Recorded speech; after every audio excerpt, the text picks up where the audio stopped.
আসসালামু আলাইকুম রহমতুল্লাহ। যে মানুষগুলো অলস আছেন, আসুন আমি আপনাদেরকে সঠিক কাজের সন্ধান দিই। বলে হুজুর কি করব? আমিও তোমাদের মতো অলস, এটা আমার বউ বলে। হ্যাঁ, যাই হোক, রমজান মাস। রমজান মাসে বেশি বেশি নেক আমল করা। সুবহানাল্লাহ, আলহামদুলিল্লাহ, আল্লাহু আকবার, লা ইলাহা ইল্লাল্লাহ। একবার সুবহানাল্লাহ বললে রমজান মাসের ফজিলত 70 গুণ বৃদ্ধি পায়।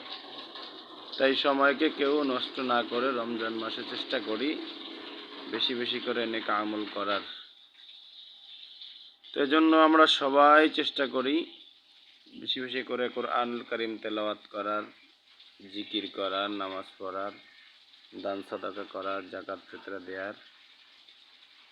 আর সর্বোপরি দোয়া করি বাংলাদেশের সমস্ত মানুষ সহ বিশ্বের যত মুসলমান আছে যারা রোজা রাখতেছেন, আল্লাহ প্রত্যেকের রোজার কষ্টকে আসান করে রোজাকে কবুল করেন। আর রোজার বিনিময় তো আল্লাহ তাআলা নিজ কুদরতের হাতেই দিবেন। তাই আমরা সকলেই সমস্ত প্রকার খারাপ থেকে বেঁচে থাকি, নিজেকে দূরে রাখি। আস্তে আস্তে করে দেখবেন যখন নেকের কাজ করবেন, করতে করতে ভালো লাগবে।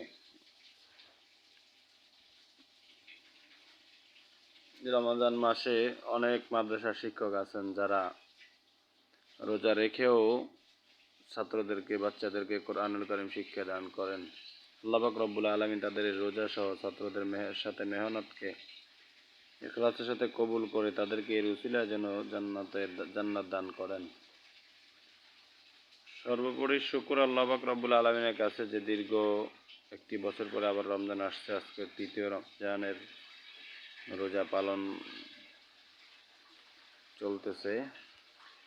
সব মিলিয়ে আল্লাহ পাকের কাছে শুকরিয়া যে মালিক এত সুন্দর আবহাওয়া ঠান্ডা রেখেছেন এবং আমাদেরকে সুস্থতার সাথে রোজা রাখার তৌফিক দিতেছেন।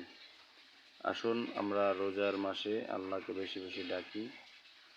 আপনি যদি একবার সুবহানাল্লাহ বলেন, যে সব আল্লাহ তাআলা গত 3 দিন আগে দান করতেন তাকে এখন 70 গুণ বৃদ্ধি করা হয়েছে। এই জন্য আমরা সময়কে কাজে লাগাই, আর পাশাপাশি সবাই সবার জন্য খাস করে দোয়া করি। আর দোয়া মুখুল ইবাদত, দোয়া হলো ইবাদতের মগজ।